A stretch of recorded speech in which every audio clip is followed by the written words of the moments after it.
Бүгінде елімізде әлемде тізесі ауыратын адамдардың қатары көп.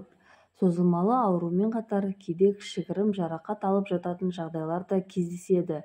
Тіпті кейде денемізге күш түсетін ауыр жұмыстарды атқарғанда да тізе мен аяқ ауырады.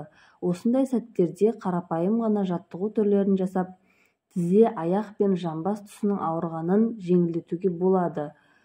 Бұндайда бірінші жаттығу табанды көтеру. Алдымен орындықты алып, оған сүйеніп тік тұрыңыз. Сосын төмендегі қимылды қайталаңыз.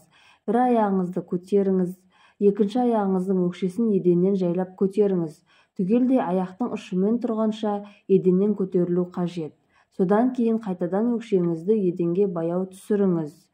Екі аяғыңызбен 10-15 рет қайталаңыз. Бұл жаттығу тобықты нығайтады және тізе айналасындағы бұлшықеттерді қатайтады. Екінші жаттығу аяқтың ұшымен жүру. Бұл жаттығуды үй шаруасымен қатар орындай аласыз.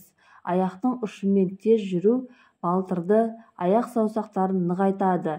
5-15 рет немесе шаршағанға дейін қайталауға болады. Одан кейінгі жаттығу тобықты айналдыру. Тобық мықты болу үшін бұл жаттығудың пайдасы зор. Тұрып немесе отырған қалыпта бір аяғыңызды көтеріңіз. Сол аяқтың тобығын шеңбер бойымен баяу айналдырыңыз.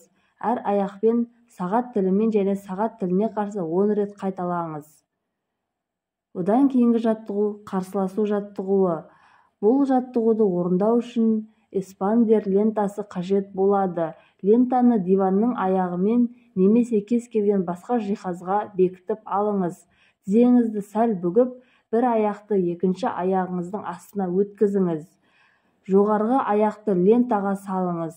Лентаны аяғыңызбен баяу тартыңыз. Екі аяқпен кезек-кезек 10-15 рет қайталаңыз. Осылайша сіз аяқ бұлшықеттерін, сондай-ақ жамбастың ішкі және сыртқы бұлшықеттерін күшейтесіз. Одан кейінгі жаттығу аяқ саусақтарына арналған жаттығу. Күнделікті жасалатын мына жаттығудың аяқ саусақтарына пайдасы мол. Жай ғана саусақтарын қысасыз, немесе еденге сүлгі қойып, оны саусақтарыңызбен ұстауыңызға болады. Сондай-ақ еденге кішкентай тастарды қойып, оларды да саусақтарыңызбен алып, себетке лақтыруға тырысыңыз. Одан кейінгі жаттығу доппен жүру.